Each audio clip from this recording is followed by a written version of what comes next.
Hey everyone, welcome to the show. I'm Martin Willis, your host. And I'm excited about the show tonight.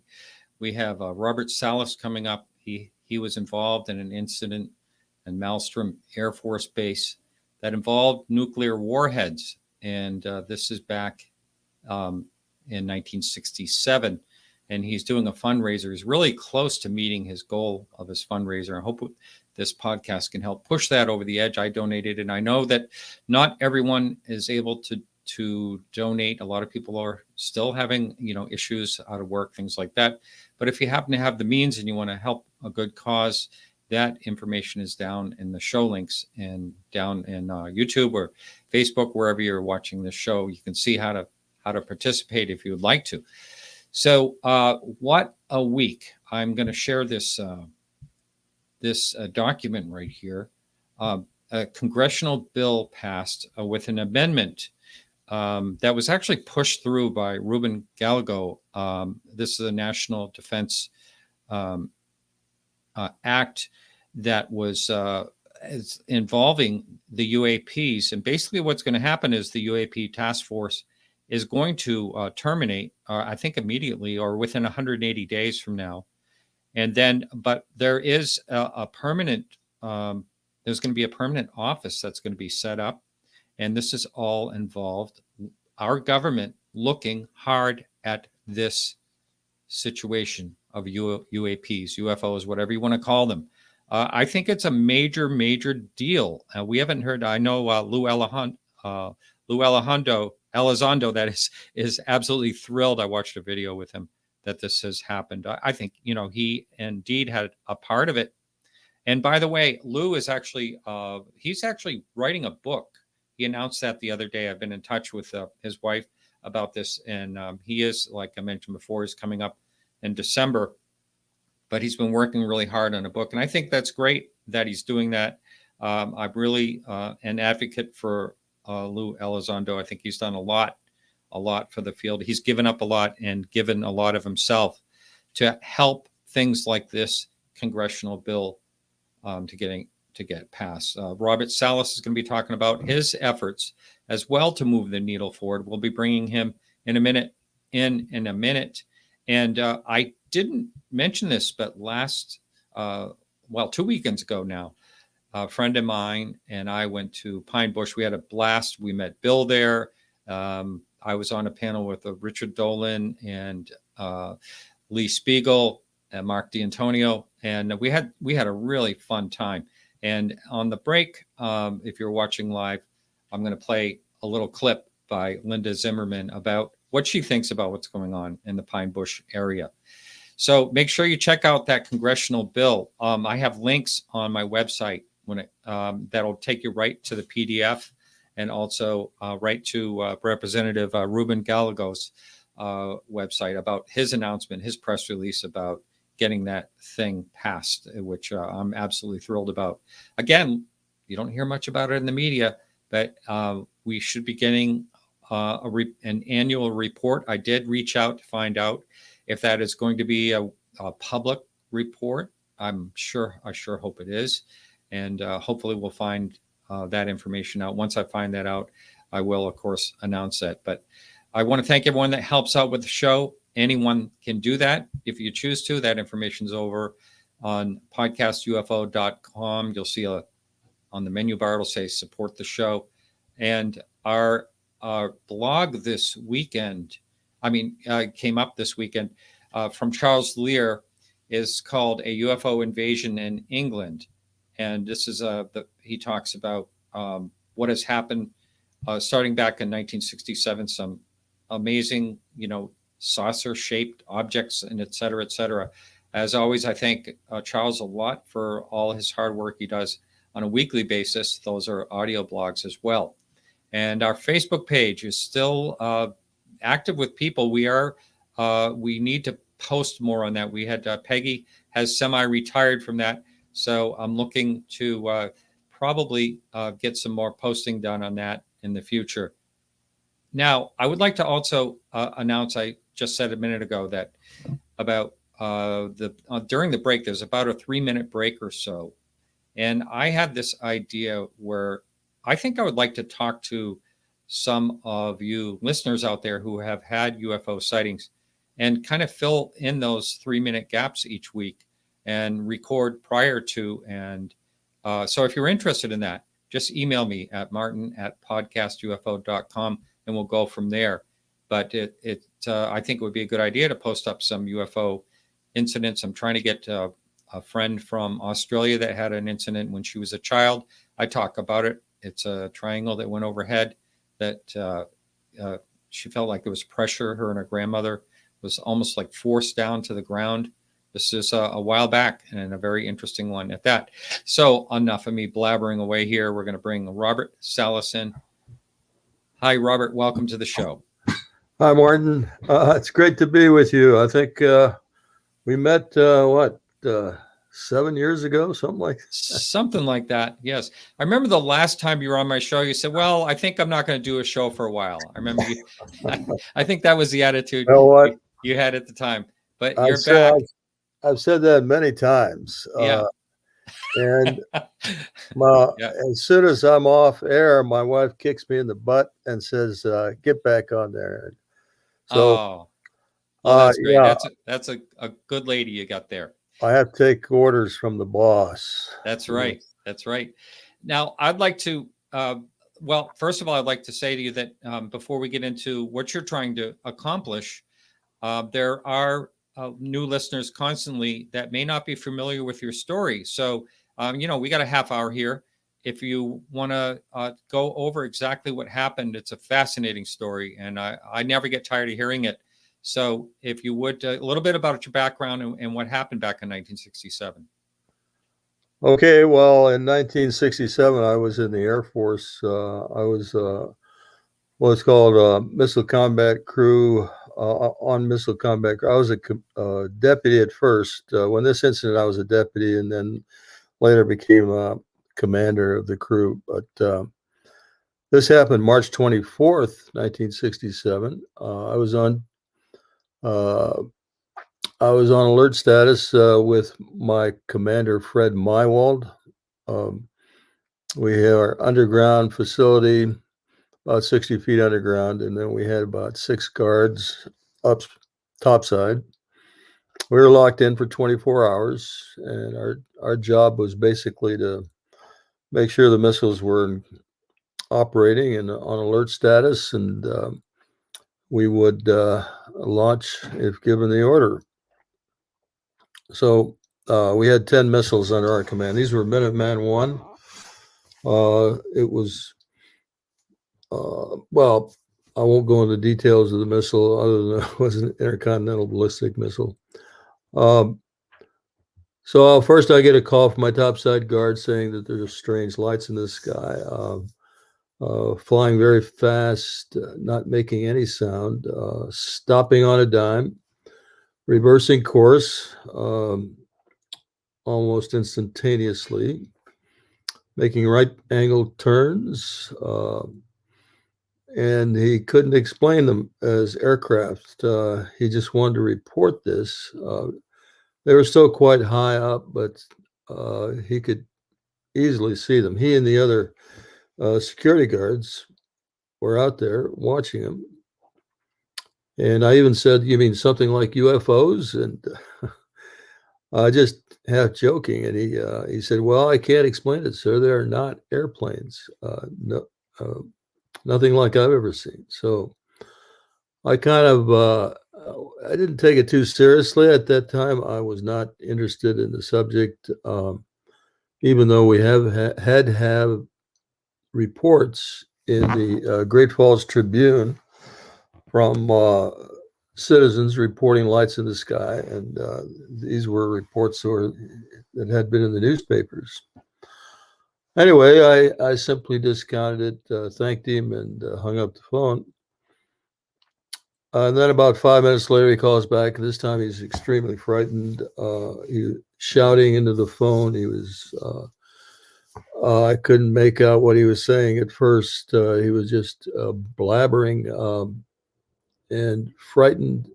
Said he had all the guards. Finally, I calmed him down. He said, "I've got all the guards out here, sir. There's a glowing red object pulsating, and hovering right above us, right above the front gate. He wanted me to tell him what to do next.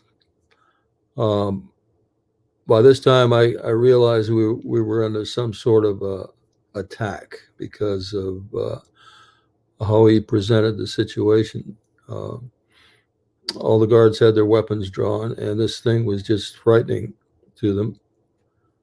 I simply said, make sure nothing comes in the fenced area. Then he hung up the phone. I went over to tell my commander about the phone calls. He was taking a rest break. We had a little cot down there. Then all of a sudden, the missiles started going off alert. You got lots of bells and whistles going off, and the lights on our control panel were turning from green to red, meaning no-go. They could not be launched. We went through our procedures and had a way of determining what the problem was. And all the missiles were reading out guidance and control system failure.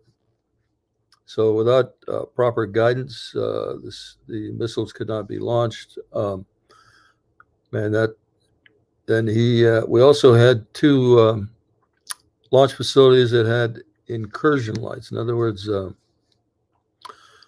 possibility of security breach at two of the launch facilities. So I had to call back and send guards. First, of course, I asked if the object was still up there. He said no, it had just flown off. But the object was up there when these missiles were disabled. So I ordered them out to these two facilities where we had these security lights, and they reported back to my commander that actually reported back to the security guard that they'd seen the objects again over the launch facilities. So, and then after I got hung up from that phone call, my commander turns to me and says, the same thing happened at another flight. Now, I thought he meant that evening, but in fact, later on, I realized it happened about 8 days earlier, and that was the Echo flight incident. So we were at Oscar flight. Echo flight went down March 16th.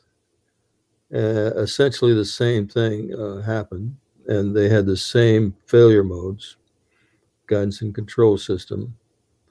So within the span of 8 days, we lost 20 nuclear-tipped ICBMs to UFOs. That's the basic story. That is such an incredible story, and the thing of note here is, this thing you're trying to put together. If that's not national security, a national security issue, then what is?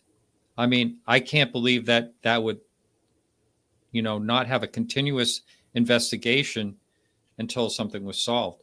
But let me just something comes to mind as I remember this, and tell me if I'm wrong.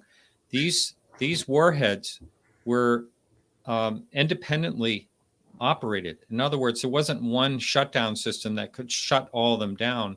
They each individually had to be reset, or they could not be tapped into on a group basis. Is that right?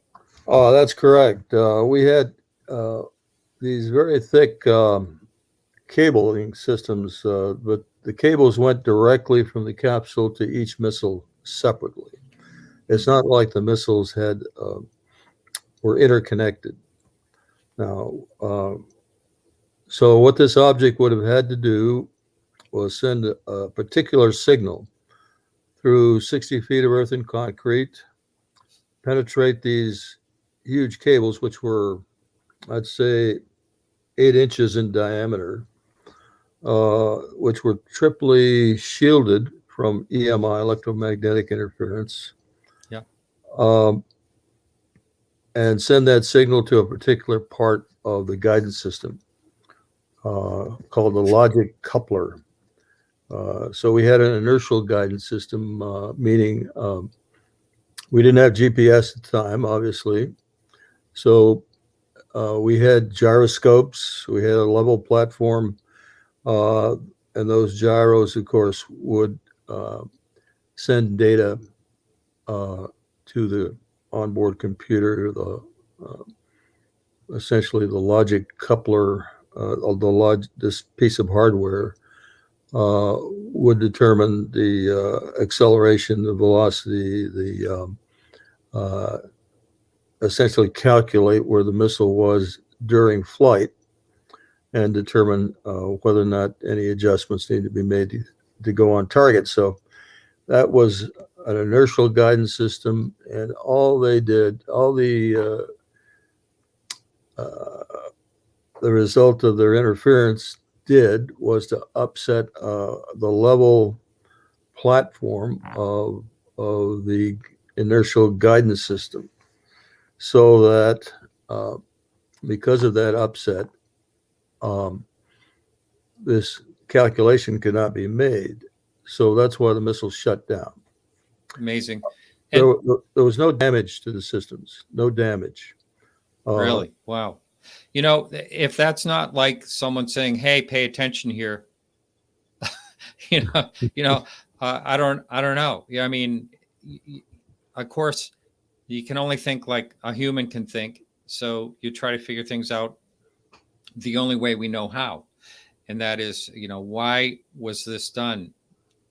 If let's just say they're extraterrestrial, because I don't know what they are, but still, we currently probably do not have the technology right now to bring back to 1967 to do that same exact thing to it, like to the Russians or to China or something like that.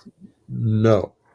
Again, my argument is if we had that technology then in 1967, or the Russians had that technology, they would certainly have advertised that as a way of, saying that, we could shut you down anytime. Yeah, that's second best to having Yeah. a nuclear arms in the first place, is to being able to shut down your opponent. Right. Yeah. So it's totally this. It's still from the first time I ever heard about this. It totally fascinated me, and it's not just you. You said 8 days earlier there was something else, and I mentioned off air that I had something to tell you, and it's not going too far, but we had a guest on 2 weeks ago, David Marceau, and he was involved in the reservists up in Canada. He told a story, and then in conversation, he said, "Oh, by the way, I have a friend whose aunt said that her husband, his friend's uncle, was involved in a nuclear warhead interruption by a UFO in the 1960s, and he's too scared to talk about it." So, which I think is really interesting. I've been in contact with David and kind of trying to push him to see if he could push this guy, could push his uncle to talk.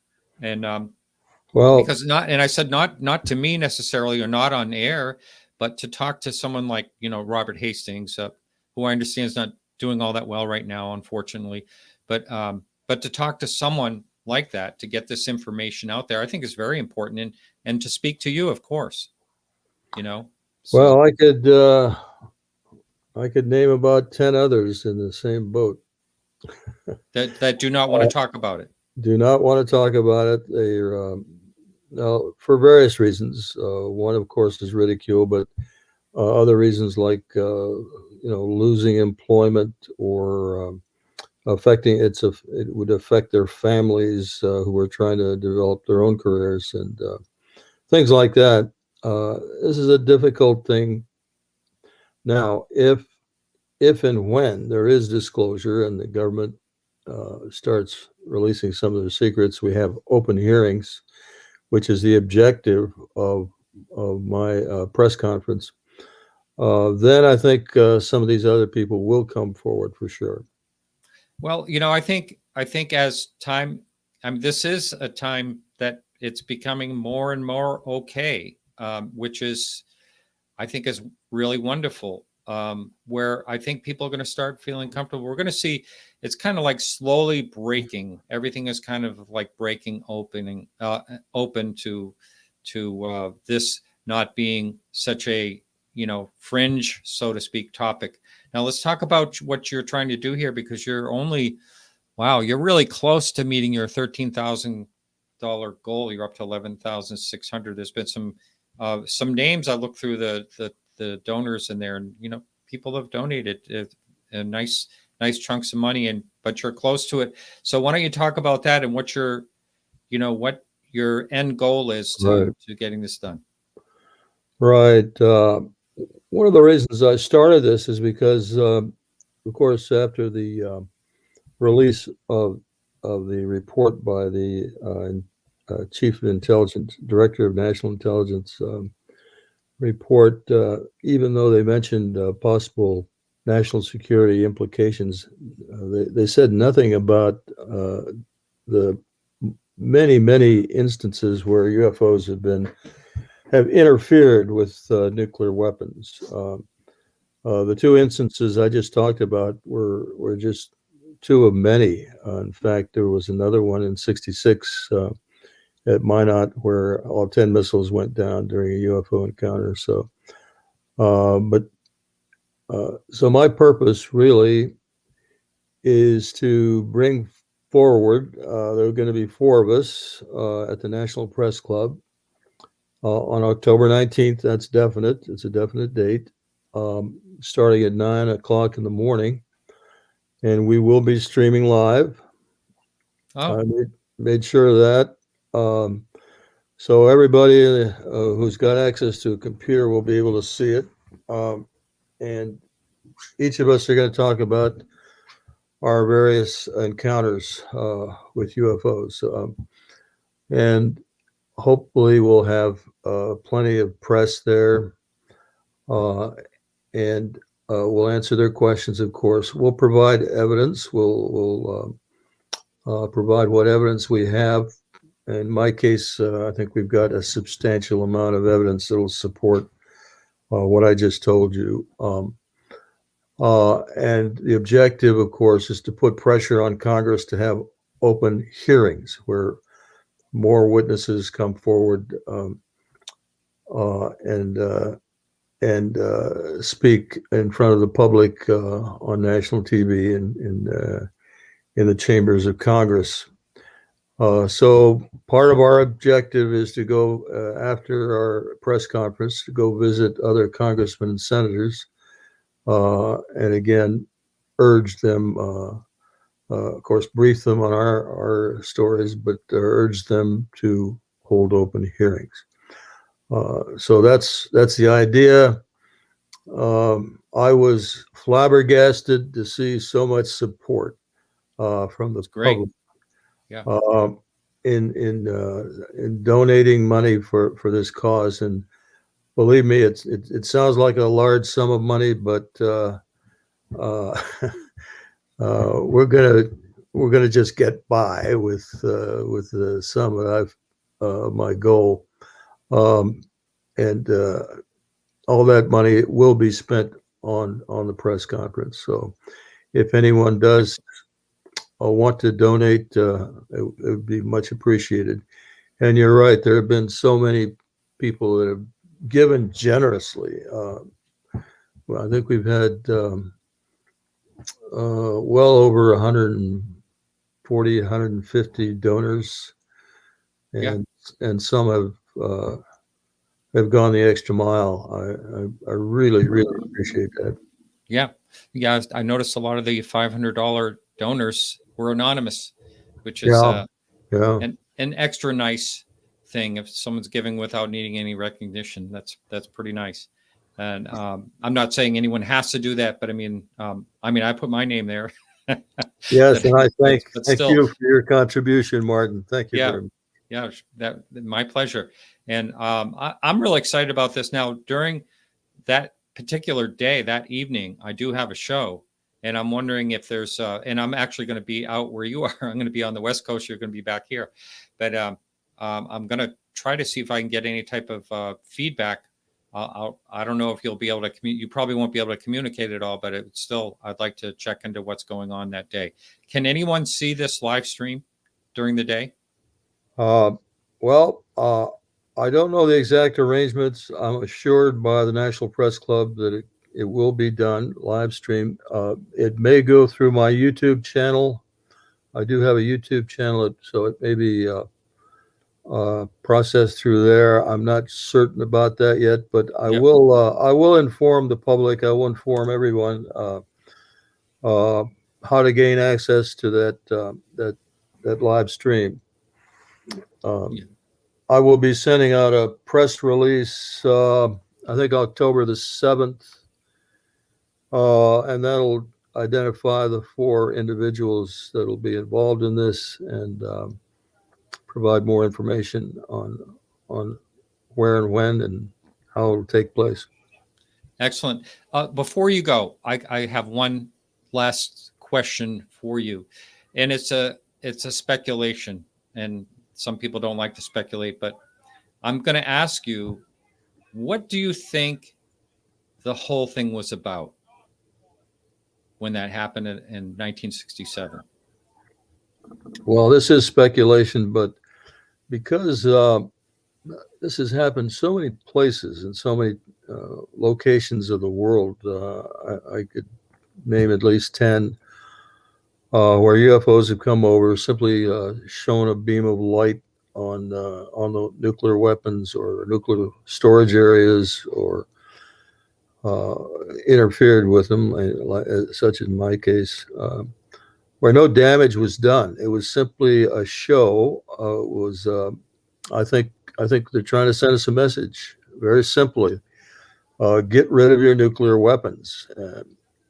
I think that's the message. And I don't know if you heard the latest report that I think it was General Milley who had to kind of adjust things because we had President Trump was out of control, or at least he felt he was, and might take some action with regard to nukes. But not only that, there's a war going on now between India and Pakistan. They're both nuclear powers. We also have the Taliban that just took over Afghanistan, which has relationships with Pakistan. And who's to know what would happen if the Taliban got a hold of nukes somehow? So we still live in a very dangerous world with regard to nuclear war. I think people underestimate the dangers of nuclear war, and so I think the message from ET, if that's what it was, is well taken. We ought to work hard now to try to reduce the world's stockpiles of nuclear weapons and have our own goal of trying to abolish them completely. Yeah, that would, it's the old saying, you can't unring a bell. I mean, it would be awful hard to get commitments to actually eliminate them. But, it's really, we're in that bottleneck of technology where we could easily, in several different ways, be removed from the planet, by ourselves. So, I'm surprised that one more thing, but I'm also surprised that, like, for instance, the UAP task force, this whole thing with the nukes, I'm wondering, I mean, that's very important, I think. Yes, these happened a long time, these things happened a long time ago. Do you happen to know when the latest event was where there was a UFO involved in any type of over nuclear anything? Well, I think there have been recent events, but those details are yet to develop. I heard recently that as late as 2018, there was an incident at one of the bases regarding ICBM's nuclear missiles. So, but again, that sort of thing would require witnesses to come forward that right now do not want to talk about it. But if we have these open hearings, more people will come forward, and then Congress will find out about other witnesses that could be asked to come forward. Right. Robert, it's always a pleasure to talk to you, always. And thank you so much for your efforts. And for those of you who are considering helping this event happen, the link is down in the show notes. And I will also follow up on how you can watch this thing live as soon as I hear back from Robert. Thank you so much. Thank you for giving me this opportunity, Martin, and good luck to you. And we'll try to keep you informed and everyone informed on as things go forward. Thanks. Excellent. All right. Take care. You too. All right. So our next guest is, let me put this up. We have Martin Keller, and he is a former pop culture journalist, and he has written a book that we're going to be talking about tonight. And I was wondering what this pen club thing was about. I started reading a little bit about it, but I'm going to bring him in right now, and we are going to discuss what his book is about. Welcome to the show, Martin. You have to unmute there. You are muted. Okay, there you go. Welcome to the show. It's Martin and Martin. I think I've done this one other time. The M&M guys. You can call me Marty if you want to avoid confusion for listeners. But yeah, that's my childhood name. People still call me that. But anyway, welcome to the show. Thank you. Thanks. Happy to be here. Yeah. So you had quite an interesting career in pop culture journalism, and could you give the listener your background? And also, I want to find out how you got interested in this topic. Well, that's a lively discussion that's covered pretty extensively in the book. I covered pop culture for about 15 or so years here in the Twin Cities from the late 70s to the early 90s. I still occasionally write a piece about something in pop culture or individuals or artists, etc. And then I got tired of the subject. I moved into public relations. I worked at one agency for 2 years. We had clients like Federal Express, Metropolitan Sports Commission, etc. Some fairly high-profile stuff. I learned a bunch of new tricks, and I eventually went out on my own as a freelance publicist, and then established a PR consultancy called Media Savant Communications. But I've been interested in space since I was a kid. You know, I used to make my mother get up with me at 4:30 in the morning to watch the early launches of the Mercury and Gemini programs, and later Apollo. And, concurrently, I also became interested in UFOs, because guess what? UFOs are in space.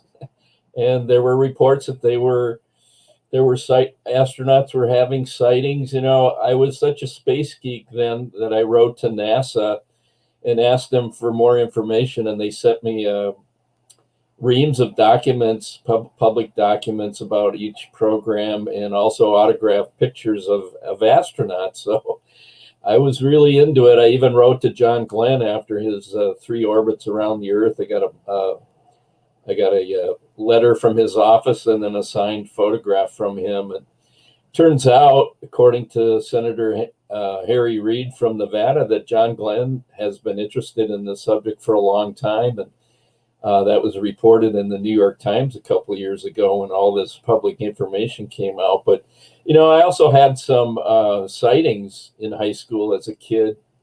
And then later in the early 90s, after I had a dry spell of not really paying attention to the whole UFO discussion or anything transpiring in ufology, I had a bunch of high strangeness events in my home that really opened the whole realm to me again, and subsequently took a freelance offer to profile Dr. Stephen Greer at CSETI.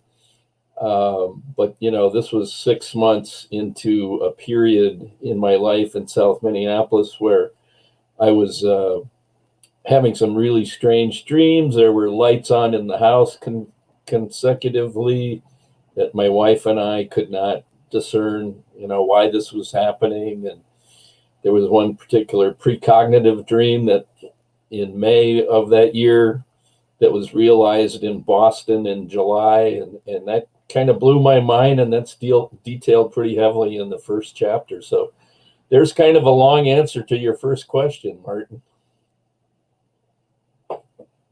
And now I think you're on mute.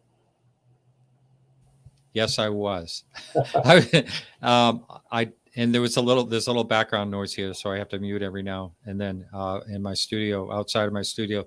So, yeah, I like long answers, by the way. And no, it's interesting. I always, there's always a story why someone gets interested in the topic. Can you describe? Do you think you actually saw a UFO, or was it something else? Well, in high school, some high school friends and I saw a white object, oval shaped, about 30 feet in diameter, hovering out over the edge of town by our high school one very cold night in western North Dakota, where I grew up, the same week in which there had been numerous sightings of UFOs across the western part of the state in the mainstream media at that time, radio, television, newspaper.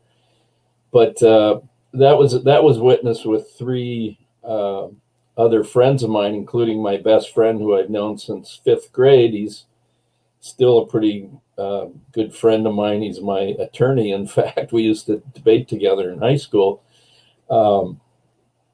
Prior to that sighting, we had another sighting in the park while we were walking to a student council meeting one night that same week, where a small red orb about the size of a ping pong ball, came down from the top of a butte that was behind his parents' house. It was a city park, and it hovered in front of us at about 10 feet and didn't make any noise. Scared the hell out. I can't say it scared the hell out of us, but it really baffled us. We didn't know what it was. We didn't have much conversation about it other than my friend Jim saying, "What the hell is this?" And I replied, being a good, we were good Catholic boys. I replied, "It's the devil, because it's red and it's weird and and it seems supernatural." To this day, I still don't know what it is, but I'll tell you, in the early 90s, during these periods of high strangeness, in the fall of that year, in 1992, I believe, 5 little red orbs showed up in my bedroom at 4:03 in the morning, and I know it was 4:03 because I looked at the clock twice to make sure I wasn't dreaming this up. And there were some fairly disturbing residual side effects from that incident. And one of the threads in the book is trying to unravel what the hell are these? Are these extraterrestrial? Are these some sort of spiritual manifestations? Or are they just, something completely unknown that we're not aware of yet? So those were my early sightings and my personal high strangeness experiences that I detail pretty thoroughly in the first 2 chapters of the book. I've heard a number of times people will talk about, first having UFO sighting and then orbs in the house. I think I've heard that 10 times over the years.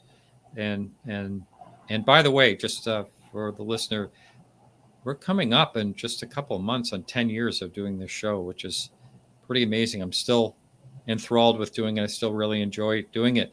Let me ask you, this first object you mentioned, I'm going to show you something up on the screen. And for the person that's only listening to audio, it's the Socorro incident shape. Did it have a shape similar to this? I think it did, although my friend Jim says that he couldn't make out any structural elements, but it was night. It was about 20 below, and we were outside the high school building without our coats on. We've been attending a high school varsity basketball game, and And I think one of our 4 friends that witnessed this said, "Hey, let's get in my car and go see it." And I'm the guy that poo-pooed it. I said, "Nah, it's we don't have our coats. It's 20 below. There's a good game that's about to resume. But if I had that moment to do over, we would have gone out there. It was only about a quarter of a mile away from us." Wow, interesting. Well, and it sounds to me like some people just move on, but it sounds to me like this impacted your life, and then later on, those things coming in your room, that would scare the heck out of me. And you mentioned the possible, like the devil or something, satanic or whatever. That's not you probably know this, but that's not an uncommon statement too for people trying to explain these type of things. Yeah, but I also think it's kind of a knee-jerk reaction, especially if you have any sort of religious grounding. And at that point, I'd been in Catholic schools my whole life. In fact, I even went to a Catholic university subsequently. But I can't say, that's a discussion that needs to be held, I think, as an ongoing topic of interest. Because, throughout my little adventures in the UFO community during the 90s, I would occasionally run these stories, these sightings of these little red objects by people who were researchers and knew more about the subject than I did. And invariably, they would all say it's ET. But, I always thought, well, how do you know for sure? Where's the handbook? Show me the manual that verifies that statement. That's right. That's right. The Space Pen Club, the name of your book. First of all, I always think of the space pen as the one that can write upside down and everything else. Is that what a space pen is? Well, yeah, the space pen is manufactured by the Fisher Pen Company out in Nevada. Excuse me. It's been around for about 60 some years. It was invented by Paul Fisher. During my sophomore year at college, one of my friends who worked in the college bookstore found this pen, the first pen to write in space. I mean, that was kind of the branding they had around it. And sorry, my dog is barking downstairs. He brought it back to the dorms, and everyone thought, wow, this is pretty weird. This is pretty cool. And at first, it was kind of a joke among a small group of friends. And then it later, as things developed, it became this symbolic icon. And to me, it ultimately represented self-exploration, cosmic consciousness and communication, transcendence, and the occasional quest for beer, girls, tunes, and controlled substances. I mean, come on, these were our college years back in the 70s. And but the guy that discovered the pen, and we call him our accidental founder. We built different events around the space pen. And it was always sort of an ad hoc organization, the Space Pen Club. We'd have spring rites and peek with the leaves. And then, but our founder, Denny Lynch, really said that the space pen represented possibilities. And I think the whole UFO discussion represents possibilities. What are the possibilities if we had a true disclosure event worldwide? If we had established relationships with whatever these machines and or visitors are doing here, I mean, the possibility, it's blue sky. And the Space Pen Club has come to represent, at least in my thinking, anyone that seeks, interaction with another consciousness, another, other beings, other situations like this that are, outside the box of everyday experience. So the club is actually still around. The core group of the Space Pen Club still meets over Zoom. They get together a couple times a year to golf and fish and stuff like that. I've never been that that ardent of a member. I suppose I haven't paid my dues or something, but they're still around, and they were obviously all pretty fascinated. I would write a book called The Space Pen Club. The subtitle that we should point out, Martin, is Close Encounters of the Fifth Kind, UFO Disclosure, Consciousness and Other Mind Zoomers. So it's a long subtitle, but I think it underscores what the book is really about ultimately. Yeah, we'll go through that. And this is the first time you really dove into this topic, right? Have you written any articles? I know you written a lot of articles in general, but I wrote a story about the media's failure to really report honestly on this subject for a special issue of the Utne Reader, which was produced here from I think the early 80s, and then through the aughts. I think they folded during the economic crisis, but I think it was 1997 maybe. I wrote a piece talking about the failures of media to cover this subject without a wink and a nod, and also touched on how the secrecy might work around it and why the secrecy. So I wrote that, and also in the run-up to the release of the June 25th report this past summer, I wrote an op-ed piece for the Star Tribune, which is the paper of record here in Minnesota, kind of outlining different scenarios as to what we should expect from the report, and what different viewpoints were on it from different folks that follow this topic, such as yourself, in a really ardent way. Well, yeah, you were actually writing early on, but you talk about 1990s writing about how the media handles this topic. I've only been really seriously in this topic for, the 10 years that I've been doing the show, basically. So I'm a newbie when it comes to that. But it sounds to me like you have been looking into what's going on. I'll set there. Yeah. Anyway, I unplugged that phone. Yeah, well, that happens. But really, it's really something that the media is finally, I want to say a good portion of the media is finally treating the subject a little bit better. But it took a paper of such magnitude as the New York Times to write a front page article to start that ball rolling. And there was a lot of things behind the scenes that made that happen too. Yeah, that 2017, excuse me, that December 2017 first New York Times story by Leslie Kane and Robert Blumenthal and Helena Cooper, I think. Yeah. I mean, that really, that created the sea change. And then subsequently, the Times, I think, those same reporters, they weren't staffers, but they were freelancers. They wrote 2 or 3 other stories, and then of course,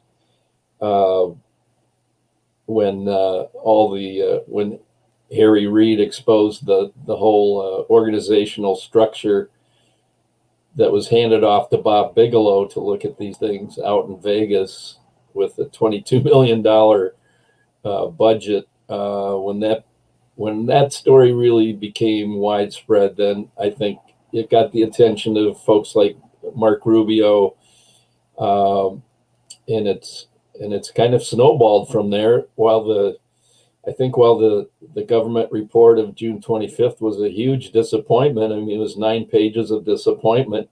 I downloaded the damn thing 9 times, about 5 times, thinking my computer was glitching, because I was expecting 20 to 50 to 70 pages, as I'd read rumors in the media that it was going to be that long, and I think maybe perhaps the classified section was. Right now, I got my fingers crossed, hoping that that classified section will be leaked, or somebody will blow the whistle on it, and that subject about disclosure is covered pretty extensively in the final two chapters of the book, chapters 9 and 10. Well, I've said on this show and reminded people that's the preliminary report. But now that this has changed with this bill that just passed, I think you're going to see that, we're going to get an annual report. I'm hoping it's going to be public. I'd like to find that out. But you're right. There is certainly a difference between what's classified and what's not classified. And, I do believe we have the right to know what is going on. And, I totally do understand when something would, jeopardize national security in any type of way. They can't release it, but we should still be able to know whatever they know, barring anything that would actually hurt, the integrity of our systems or anything like that.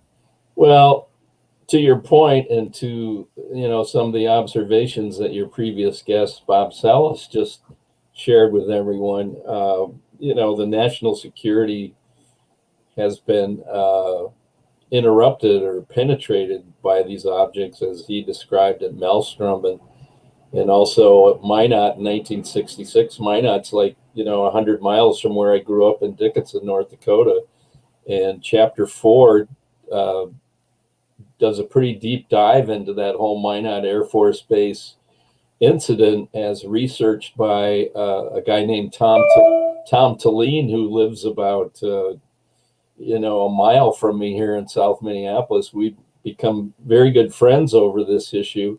Tom did a hell of a great research dive into the Minot incident, talked to not only servicemen who were on the ground and saw it, but also the guys who were actually up in the air flying, I forget what it was, a bomber aircraft of some kind, that also witnessed it, and they were, reporting their radar sightings on it, and that was a fairly dramatic incident.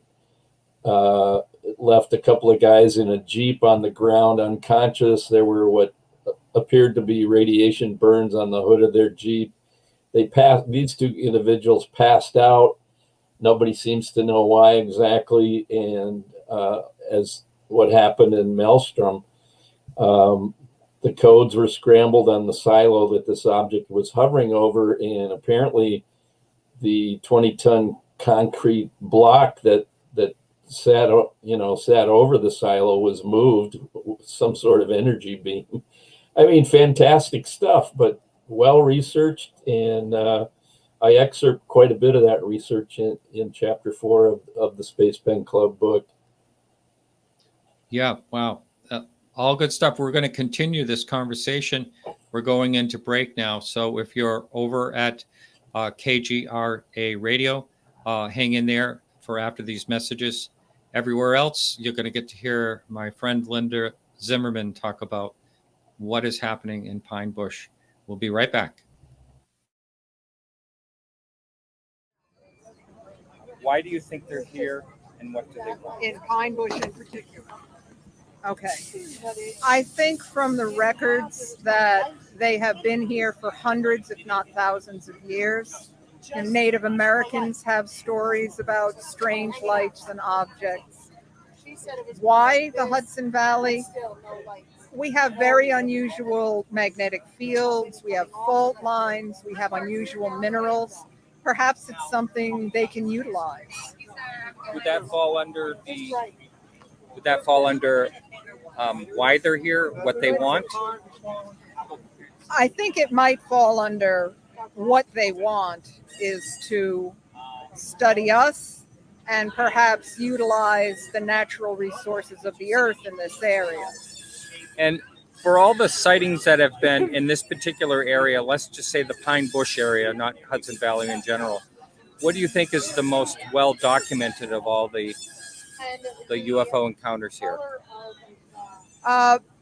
Probably some of the mass sightings of triangles, which would be seen from one end of town to the other by hundreds of people. And this happened quite often in the 1990s. So we have not one event, we have multiple events of multiple witnesses. And what about beings? Has anyone ever talked about beings of any kind? A lot of gray sightings in this area. Some very unusual cryptids, but you take all those with a grain of salt. But people who didn't know what an alien was have described to me, and I saw this small gray being with big black eyes, and you hear that 20, 30, 100 times. It makes an impression. And what about the abduction part of this? Are there people reporting abductions? And the second part of the question is it another family lineage type of situation? Multi-generational for sure. And I was stunned when I first started my research. I didn't expect to come across a single abduction. They're the largest chapters in my book. I call the Hudson Valley Abduction Alley. Really? Well, thank you so much, Linda. It's always a pleasure and great to see you here. Thank you. I'm glad you finally made it to Pine Bush.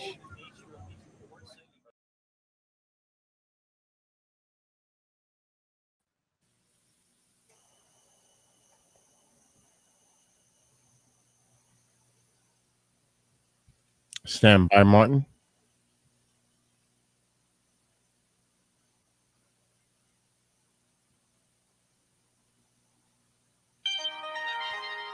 In 3, 2, 1, go. All right, welcome back. This is Martin Willis. Our guest is Martin Keller, and he's talking about his book that was recently published, and we'll bring him right back in. You saw that for those of you watching on Facebook. You heard, if you listened to audio, you heard that clip, 3-minute clip. So I would love to interview someone who had a UFO sighting. If you'd like to fill in those 3-minute gaps, my email is martin@podcastufo.com. I'll talk to you first and see how I think it would work, and then would be glad to bring you on board and run these clips. It's an idea. I'm going to try it, see what happens. Welcome back, Martin. Thank you.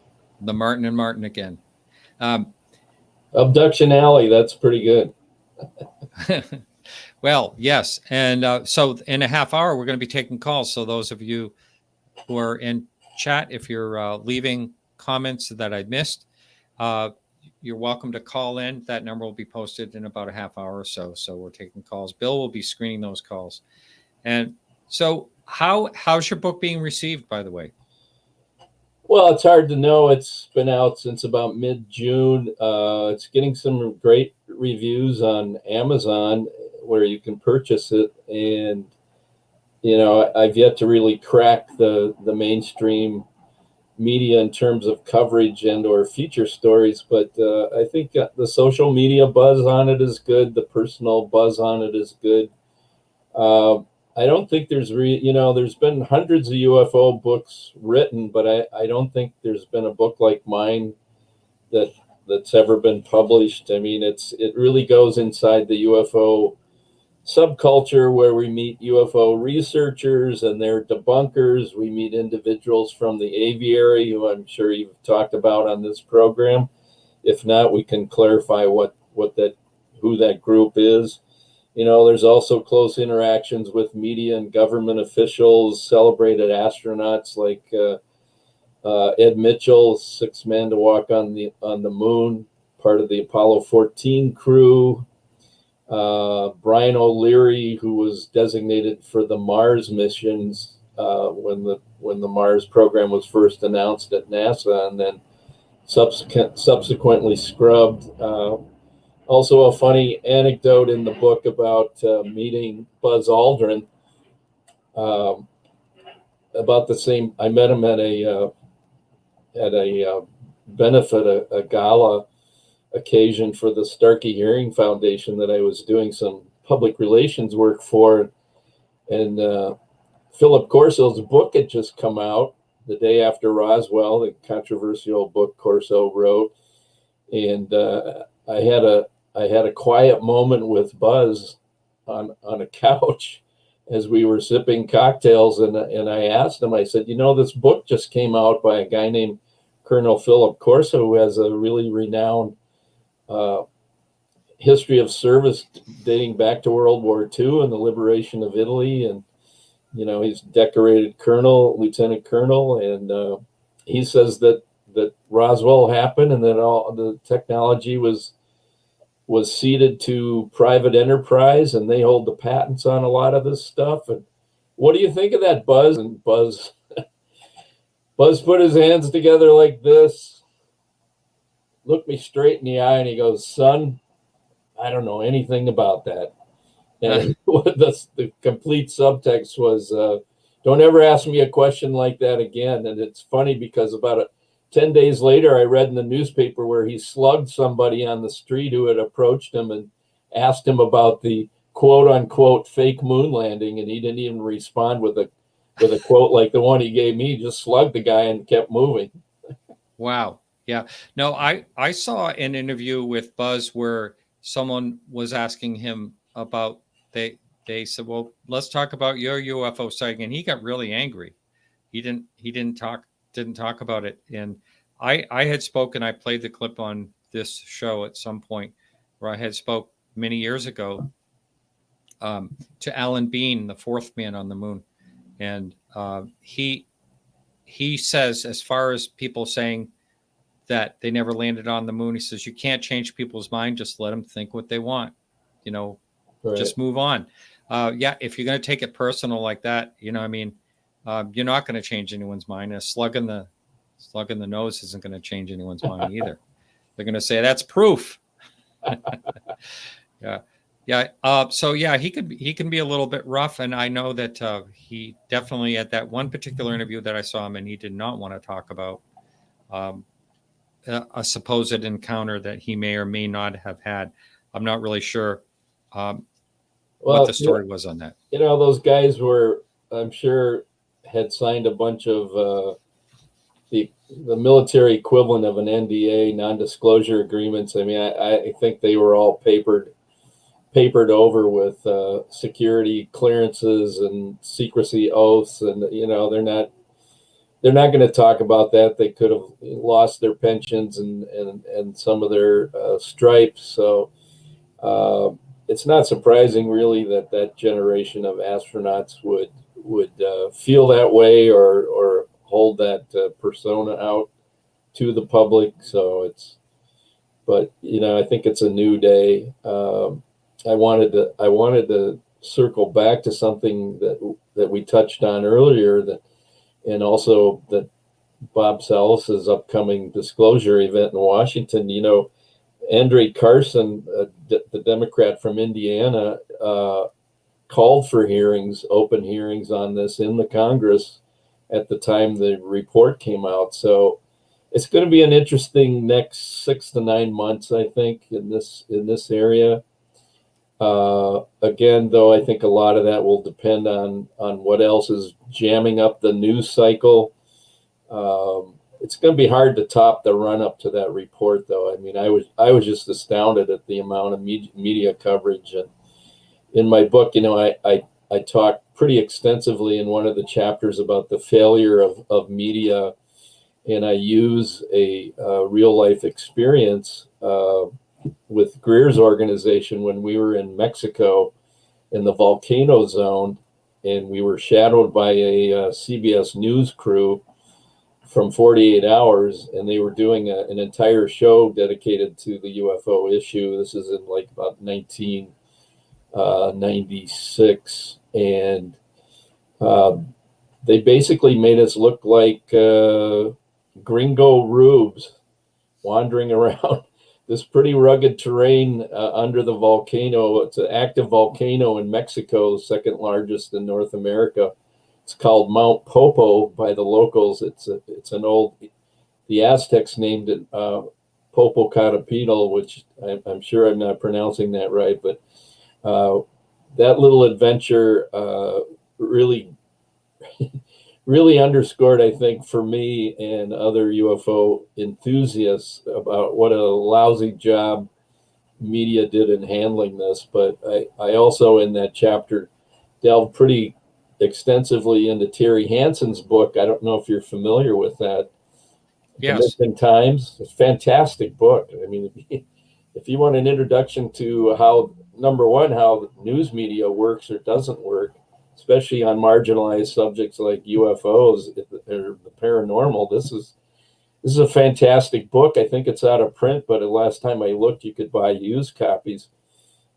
Hansen did a fabulous job of researching different instances of major UFO sightings, including Maelstrom, and really lays out a case that the news media is infiltrated with either former or current CIA agents and other, information operatives who have colored or prevented true coverage or investigation of this subject, probably on national security grounds. And I get into this discussion with friends and interviewers like yourself on occasion about, why has it been such poor reporting on this when you've got all these citizens groups who are constantly doing great research in the field, and you've got FOIA documents coming out and stuff like that. And I said, well, look, on the one hand, I agree with you, but on the other hand, I'm a little sympathetic toward the media because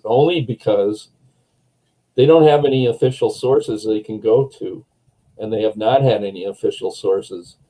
They've had to rely on major events like the Washington, D.C. flyover in '52, where the big brass had to come out and hold their largest press conference ever since World War II and say, we have this under control. We don't know what it is, probably a weather inversion. So, yeah, right. And but I'm thinking with the establishment of this new office that maybe now there will be a media point person who can address this with at least some candor, if not some real information. That would be wonderful if they would assign, a press person. And I mean, it seems to me that it's important enough to keep the relations between the people and their office, those channels open, because there's actually going to be, there's people that can assist too. There's plenty of people that are very interested in this topic that really give a lot of themselves and their time and information, and there's also factions that kind of go off on each other too, but still, there's a lot of people that wouldn't mind helping out in my opinion. But now, one of the reasons I wrote the book, aside from the fact that I'm getting up in years and I didn't want to lose my memories or my research to time, the UFO community or the ghetto, as Greer famously calls it, is a fascinating place where these factions do exist, and the interactions among them are sometimes really eye-opening, but they're also sometimes very amusing. And to a former journalist, I mean, I had some great stories to tell, and a lot of them are in this book about the sort of territorial ground that's staked out by different groups, and trying to determine what's real and what's not, and whose disclosure is better than yours. I mean, it's kind of never ending. I joke in the book, but I'm also half serious that this book, the Space Pen Club book, is my farewell to ufology. But as I'm finding out, it's probably not, because I've had a couple of high strangeness events since it's been published. And we don't need to go into those today. I might blog about it on the spacepenclub.com, where I'm trying to blog at least once a week and stay current on issues, breaking news like this recent bill passed by Gallego, is that his name, that you referenced earlier. So, you mentioned Terry Hansen early, just a few minutes ago, and Terry Hansen was a really nice guy. He was on this show a couple of times years ago, and unfortunately, he passed away young. He was young when he passed away in very young, 2014. That was a sad day.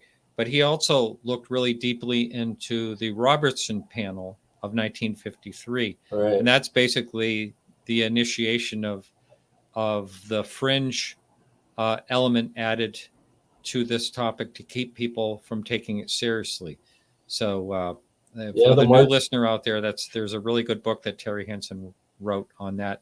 I'm not 100% sure if he wrote a book on that. He used to talk on my show about it, but I'm not sure if he wrote a book. I think he referenced the Robertson panel. And for those not familiar with it, the panel really established the ground rules for dealing publicly with media and UFO reports and those who reported them. Their directive was really to deny, and secondly to ridicule those who made these reports of sightings, and that's been very effective. It's very effective through many decades. And when I was, working on the book, I discovered that a lot of the Robertson panel history is now posted, I think, on the CIA's website. So there's little disclosures going on from these, ironclad towers where the secrets are kept. And you don't have to look that hard to find them. Yes, I know a lot of it, like you said, his books are out of print. Now, as far as the Dr. Greer, I know I talked to you a little bit offline about this. I have many times criticized him on the show, to be honest with you. But you had some dealings with his CSETI situation. Now, you want to fill us in a little bit on that? Yeah, and in our offline discussion, I said, Steve Greer is a highly polarizing figure. When I first met him, he had just formed CSETI, and I was coming at him and his organization to profile. And the more time I spent around him in writing the article and researching the article, I thought, well, this whole CE5 business, Close Encounters of the Fifth Kind initiative, human-initiated contact with the visitors, using, the three modalities, sound, light, and consciousness or mind. I thought it was fascinating, and I still think it's fascinating, and I don't know that anyone in the field has bested him in that realm. Now, I know he's got a lot of detractors, and a lot of people feel like he's a con artist. On the other hand, a lot of people think he walks on water, and the truth is always in the middle in situations like this. Greer also made a big effort to do 2 disclosure projects. The first one in '97 at the I forget the name of the hotel in Washington, where we had about 15 witnesses, and then of course his more famous internationally covered disclosure effort at the Press Club in 2000 or 2001, which I was not involved in, but I write about that pretty extensively in Chapter 9, the Road to Disclosure, the Barriers to Truth. I think that's the name of that chapter. Steve Greer's he's a brilliant thinker, but I know he speaks with such authority that people often mistake it for arrogance and self-importance. And I'm not going to say that isn't true. I spent a lot of time around him. I learned quite a bit from him just on the consciousness front, hence the word consciousness in the subtitle. But, I saw Steve in action time and again, where he either ticked people off or totally alienated them, or they became totally enamored of him and his initiative and his organization. But to his credit, he made 3 films in the last 4 or 5 years that are pretty damn interesting. I hadn't talked to the guy in about 25 years. I sent him a book, and he called, and we chatted recently. It's same old Steve Greer. But the films speak for themselves, and there's some interesting controversial stuff in there that's pure Stephen Greer, and there's some stuff that bears further discussion and exploration. Well, thank you for that. It's the one thing I have always said when I have or talk about him a lot is, and I think in the beginning he was very, his work was very substantial and really meant something. You talk about that first thing back, I can't remember the year it was, but it was early on. And I've seen this happen a few times where, well, someone starts out with something really fascinating when it comes to this topic. They have really good goals, and then some type of factor along the way may change their approach. And, I don't know if this is true or not, but I've had two different people tell me that he was charging people to take a picture with him inside an invisible spaceship. And another thing at one of his conferences that he had, he supposedly had locked the door so nobody could get out with bodyguards in front of it. Things like that. Well, kind of over the top. That sounds like hearsay to me, but I never saw that kind of behavior. And, for anyone that's ever worked in the nonprofit world, and CSETI has been a nonprofit since the day it was formed, that's a hard thing to run. You're always in fundraising mode. You're always looking for new channels to raise money, new ways to raise money. I mean, having your picture taken with him and being charged for it, I don't know. I think that happens all the time out in Hollywood and at other nonprofits whenever you have a high profile person in the room. I know it happens at rock concerts in those golden circles where you pay $500 to go backstage and eat the orange M&Ms with the rock stars and have your photo taken. So I think all that stuff's petty at the end of the day. I'm more interested in the thinking behind the CE5 initiative and the whole implications of consciousness. Yeah, I had told Bill earlier, we're going to just kind of take a little jag here for a couple of minutes. If you would bear with me, Martin, because I'd like to bring Bill in to talk about this release that, of course, I'd rather have John Greenwald in, but on short notice, that's not going to happen. Bill, you looked into this. Can you talk a little bit about this document that just came out? This came out on the Black Vault, which John Greenwald does amazing work with the FOIA request that he puts in. Now, if you scroll down a little bit, this is Department of Defense. These are media cards on how they were going to deal with the public when at certain points in time, dealing with the report, the UAPs. It's incredible how they had this all outlined in preparation of when they were going to go to the public and address certain points regarding the UAP report. Now, if you scroll down, Martin, go all the way down to the bottom of this PDF. And folks, this PDF is available at blackvault.com.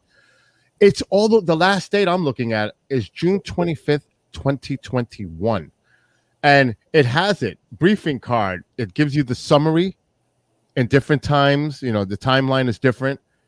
Top line messages, talking points of how they're going to interact with the media. Some of the Q&As. It's an incredible. This to me reveals exactly what was going on behind the scenes, because they had that such concern when that UAP report when it came out. The UAP report really didn't have much substance. We know that. I think most of us would agree that it didn't have. But when you look at this and how they were going to address certain points that were going to be brought up, this tells you how concerned they were when it was going to get out to the public and the media was going to be asking questions. And they even mentioned Lou Elizondo in here and his role. I really suggest that folks go to the Black Vault website, John Greenwald, and download this PDF and just read it for yourselves, because it's extensive. I don't know how many pages, but it's extensive. Like Martin, did you go to the bottom? Has the department found any evidence of extraterrestrial technology? Are there classified and unclassified versions of the report substantially different? What did the deputy secretary replacing the UAP task force? It's incredible when you see how they had this in preparation to deal with these questions that were going to be asked of them. So these are the actual briefing cards of the Department of Defense. I highly suggest that people check this out. And as far as what Martin said, I agree. Well, let's be clear, Martin Keller. It is about the we don't agree, that's for sure. Yeah, it is about the consciousness of the CE5 experiences. There are a lot of people out there that claim that they can they can do the CE5 events, call them in. And I think that everybody as an individual has their right to choose who they want to agree or disagree with. That's what makes us all individuals. Maybe do we agree or disagree on some of the methods, the methodology? Definitely, because like I'm subscribed to Dr. Stephen Greer's thing, and when I see first what strikes me, and Martin, you're right, when he did the 2001 National Club, the disclosure thing, what strikes me is first, and I'm being honest, the price to attend one of these. I think it's for a week, and then there are guidelines. You must follow those guidelines, a schedule. If you don't, they can say you're out of here. I don't know if you know that. When you go to participate in some of these events that Dr. Greer does, there is a schedule. If you don't meet that schedule as required by them, they can simply say, okay, you're out of here. You're gone. Because I received them.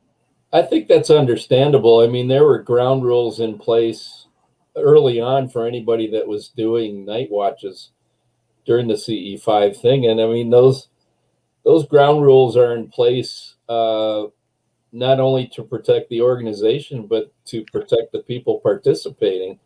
I mean, I've seen stuff happen at some of these events, Skywatch events in the evening, where, there was heavy petting and maybe sex off in a cornfield with participants who were there to do the CE5 initiative. And I have to go back to my story set in Mexico in the volcano zone. The reporter from CBS showed up the second night, at our site where we had seen a UFO come in previously at about 11 o'clock in the evening, and it interacted with us as we signaled back and forth with it. This guy showed up, Harold Dow showed up carrying a can of beer and drinking it like, he's going to some little Boy Scout campfire out in the Tules in the volcano zone. So I can't get too excited about that. I know they're expensive, but as I said, like any nonprofit, it has to raise money every year, and I'm sure this is one of Greer's biggest fundraisers. As to this document, this looks pretty fascinating, but I have to say, as someone who's made a living in public relations for 30 years, this looks like your standard background material that you generate in advance of any sort of public policy event or information that's coming out attached to a news release.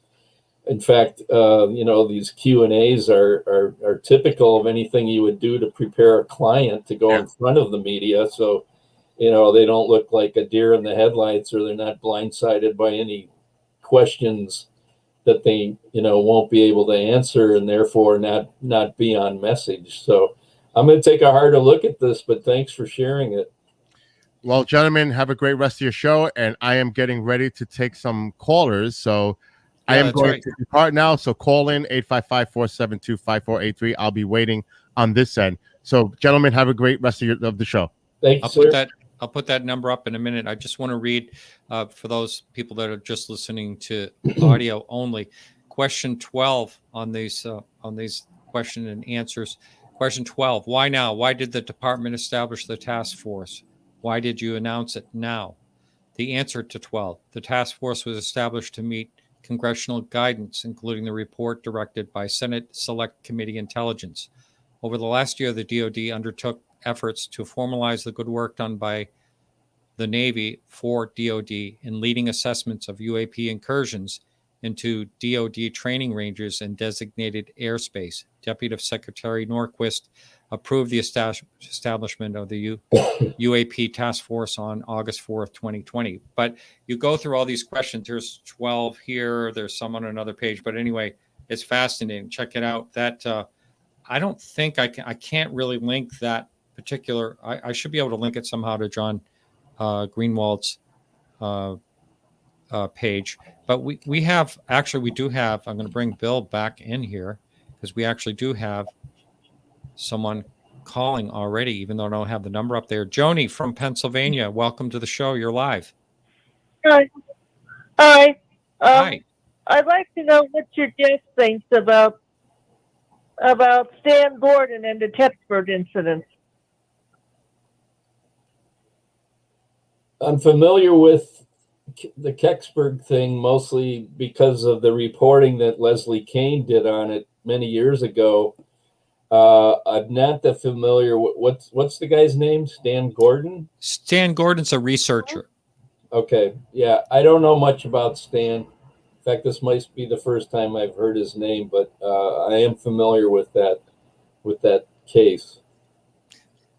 I can add a little bit. Stan's been on this show probably 4 or 5 times.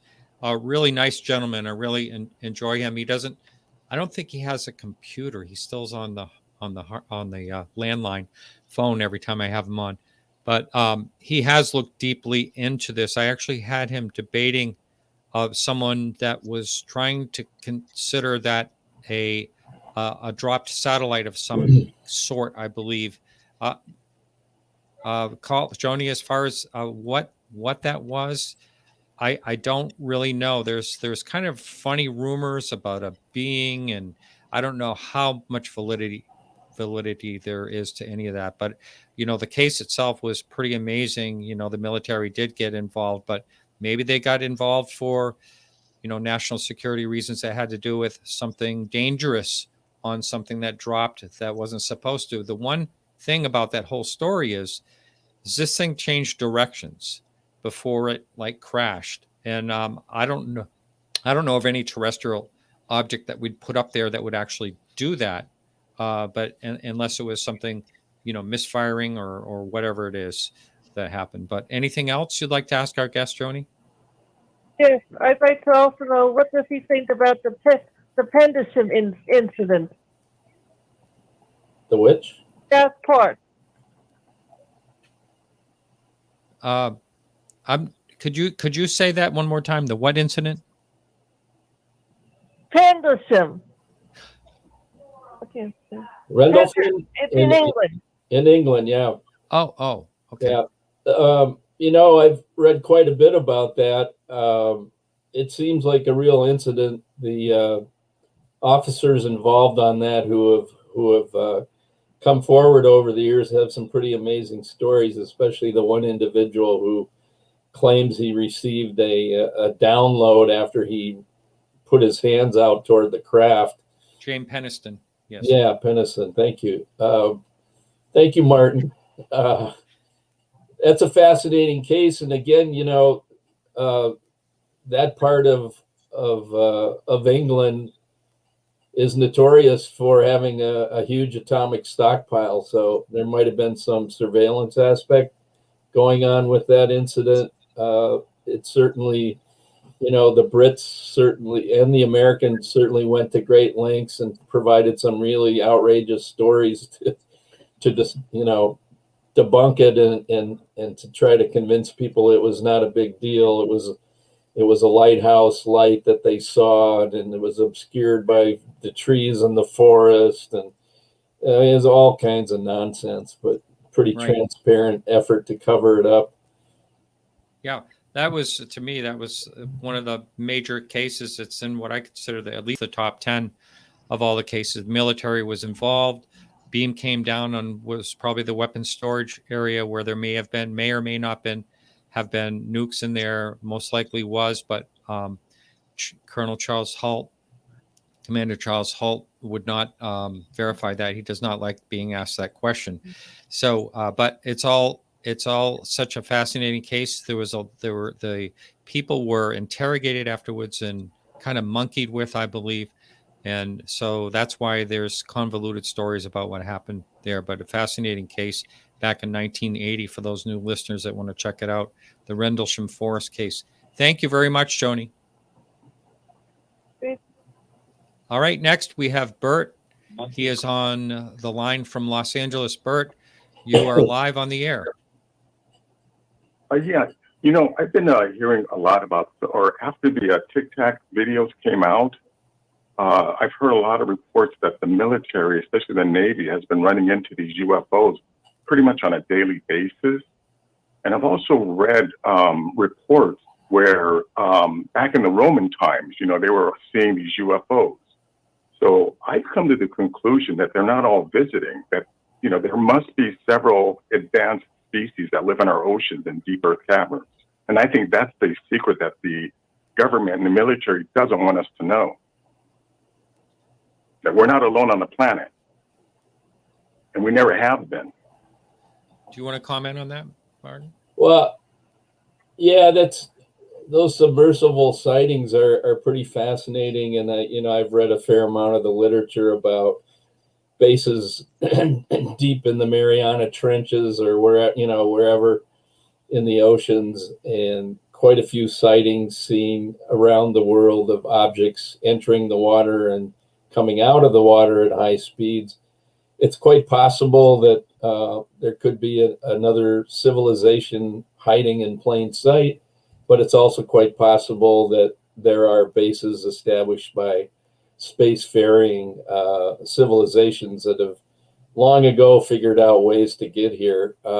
In my book, I talk about the Rand report that was written in the late 60s. It was never peer reviewed, and it was held close by Rand. And for those not familiar, Rand Corporation is a longtime conservative think tank, kind of on the Tucker Carlson side of the world. And eventually, after years of pressure from the UFO community, they finally released it in the early 90s, I believe.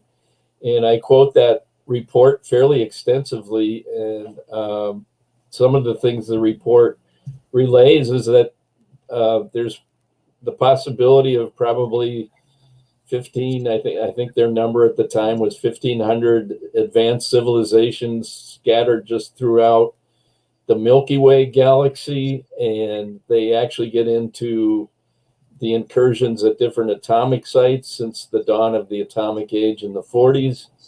It's a fascinating report, and it's been corroborated, I think, in large part through other research that individual UFO researchers have done, and that are, is readily available in different books. So I think, you can probably find that document online too. I think I even had an interview with somebody from Rand who was on their PR desk at the time it was released. Well, Mike Bigelow has also admitted that they're under our noses. Say that again, Bert. I said, Robert Bigelow in his interview, he has said that they're right under our noses. Yeah, that was a classic Bigelow moment on 60 Minutes when he said there's a UFO presence on Earth, and the reporter, I think, was pretty shocked to have had him say that on camera, and she says, what if no one believes you? And he just point blank looked at her and he said, I don't care.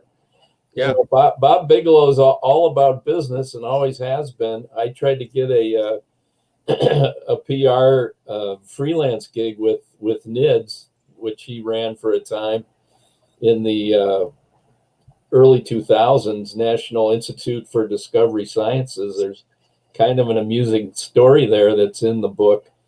But Bob Bigelow obviously got the big contract from the government to investigate all the information that was inside the military, and he also apparently even had hardware that's being researched or has been researched. I mean, that program was set up in 2012 and wasn't revealed until 2017.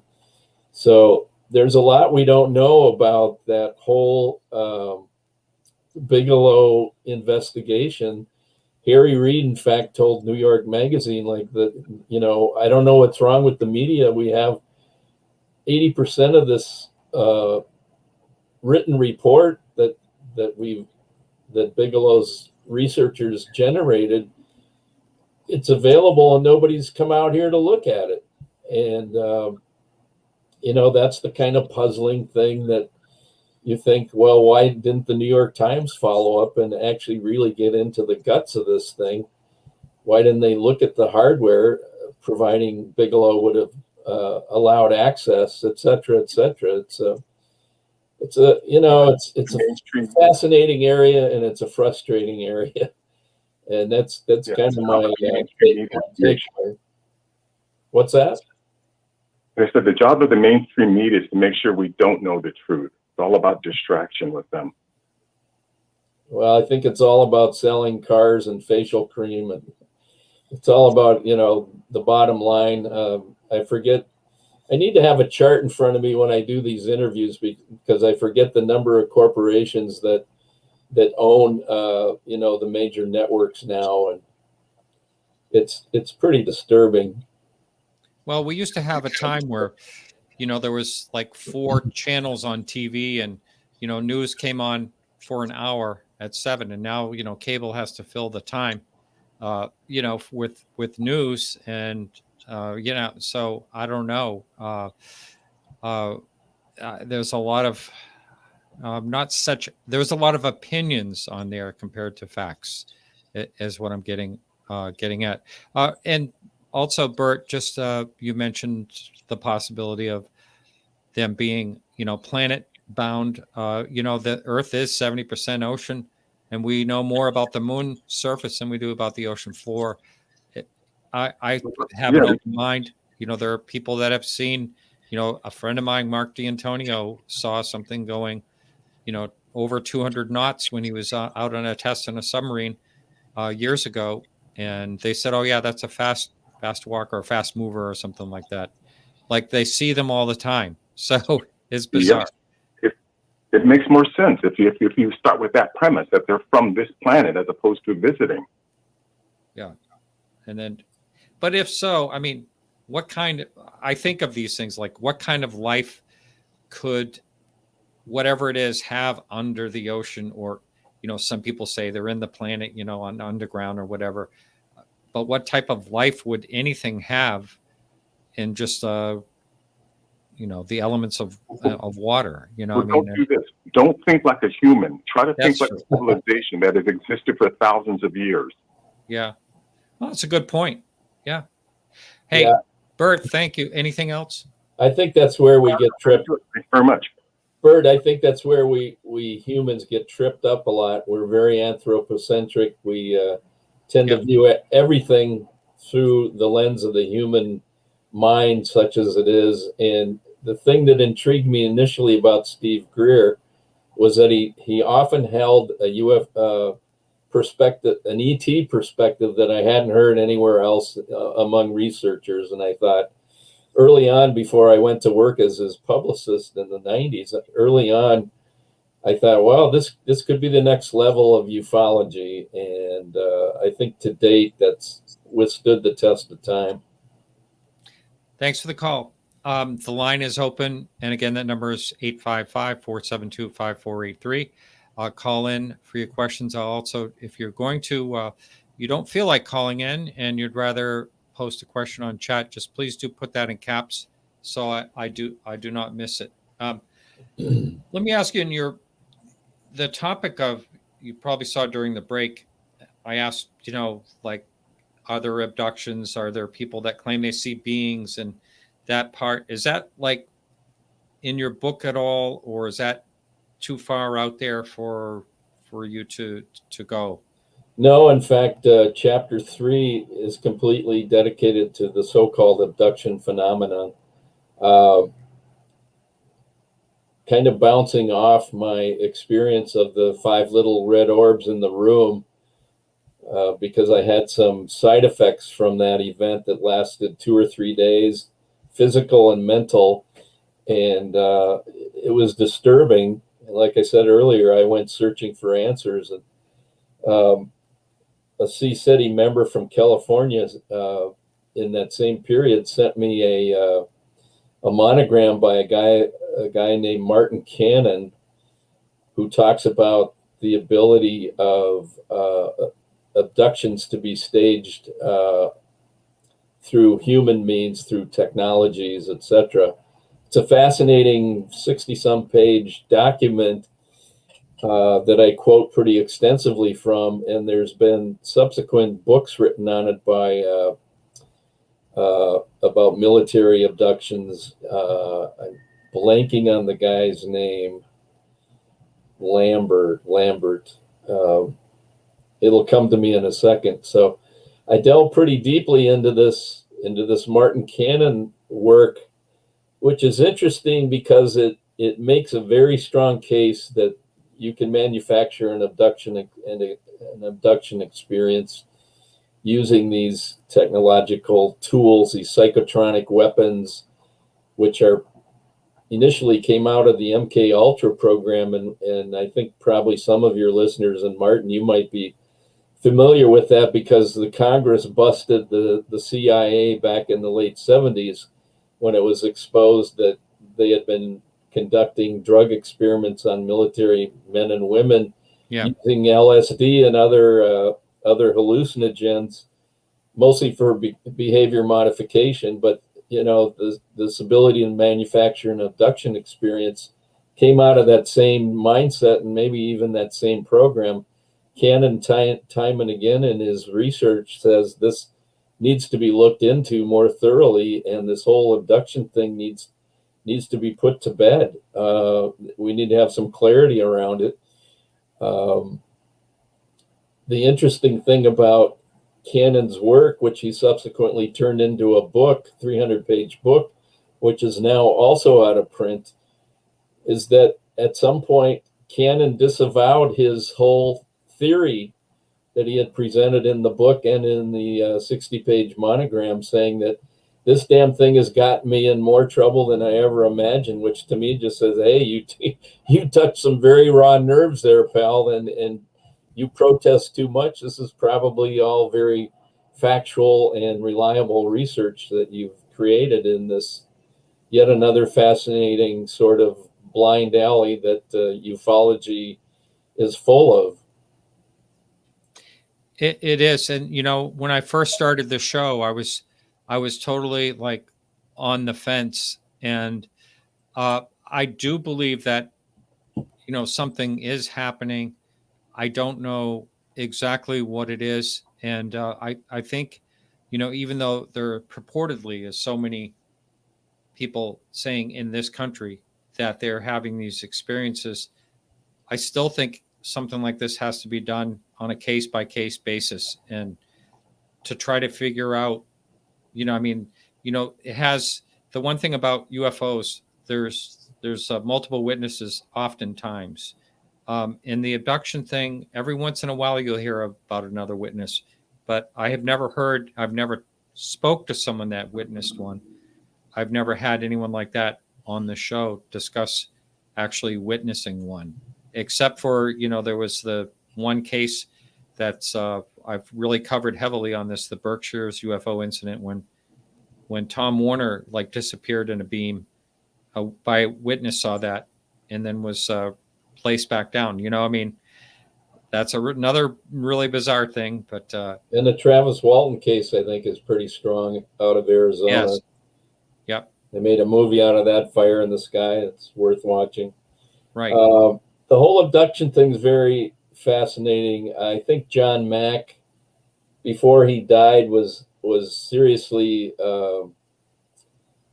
looking into the prospect that maybe these weren't physical abductions per se, that beings or some sort of force had figured out a way to hack human consciousness, and these things were taking place inside the mind rather than inside of a spaceship hovering over your house at 3 a.m. You know, that's the kind of stuff that gets me intellectually excited to learn more about this. Of course, Whitley Strieber, you know, he would characterize his experiences, I think, as abductions. I just saw a quote from him recently, though, saying he doesn't know if they're spacemen or women or beings. He says that's a big TBD, but he definitely had these experiences time and again that he obviously had written Communion about. And you know, I like to think of it these days as the close encounters of the fourth kind, the interaction with beings spotted, you know, either in or outside of a craft. Those are probably the real deal, whereas the so-called hardcore abductions that we're familiar with, that the media really seized on in the 90s and early 2000s, those are likely manufactured events, and I think they happen, or they do happen, because they want to pollute the real thing. They want to, you know, it's another way for them to put people off the game, to put them off the research, to put them off the truth. You know, it reinforces what Stephen Bassett calls the truth embargo. All these situations that may extend from the MK Ultra program. I mean, it's almost more disturbing to think that this is a reality that we live with versus the reality of extraterrestrial visitors. I mean, I think that's more disturbing than anything, that the military or psyops or black programs would have these abduction episodes executed in the name of national security or whatever they want to call it. And I explore that pretty heavily in the book. Mary Grace is asking this question, and just to let you know, Mary Grace, the reason I didn't ask the one above you, because this happened when he was young, about the orbs in his home. But about the latest paranormal things that have happened, can you talk at all about those? I know you said you wanted to put those in your next book, but can you discuss any part of that? Do you feel comfortable talking about it? Well, I don't think there'll be a next book, but you never know. Blog, you said. Might be on the blog. I'll give you one. There were two that were pretty impressive. Trying to decide which one is a shorter story. Watching the clock here. I'll have to. I think I'm going to relay the incident in March, kind of right on the edge of the end of winter, the beginning of spring in Minnesota, late March. And I was finishing the book, or almost finishing it. I actually was revising this book right up until the publication date, because there was so much new information coming out in the run-up to this government report in late June. But I had been thinking about a lot of the shape of how to end the book, and thinking like, well, it's been a long time since I've had any high strangeness stuff or even a sighting or anything. And I ran over to pick up some Chinese food at a Chinese restaurant about a quarter of a mile from our house. And coming back, I was on, for anyone that's familiar with the major thoroughfares in Minneapolis, Hiawatha Avenue, otherwise known as Highway 55. It runs from downtown to the airport and then over into St. Paul and on south. Anyway, I'm at the stoplight after having just picked up the food, and I'm at the stoplight waiting for the green arrow to make a left turn. And in the near distance, I can see the skyline of Minneapolis. Where I live, we're about 10 minutes from downtown. Skyline's always visible from that road. And almost it seemed like almost out of nowhere, I saw a saucer-shaped object with portals, and it came across my line of vision. It seemed to cross the Hiawatha Avenue or Highway 55. It was about maybe 300 feet above the ground, and my first reaction was to look around at the cars surrounding me to see if they had noticed this, because it was visible, and there were that's a very high traffic area, and there were quite a few cars there waiting for the light to change.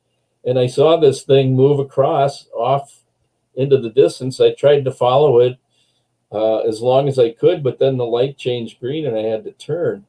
Now, that's interesting in and of itself, but especially since I'd been thinking about not having any sightings or anything for a very long time. But 3 days later, I went over to a friend of mine's house, Curtis A., who's discussed in the book a couple different places. He's a legendary rock and roll guy here in the Twin Cities. He's got his own, what sounds like real abduction story that took place in Wisconsin when he was a young man. Anyway, I was going over to Kurt's house just to visit him in St. Paul. And of course, Kurt has probably more UFO books than you and I put together, Martin. And he's always got the latest ones on his coffee table. So I'm sitting there chatting with him about something else.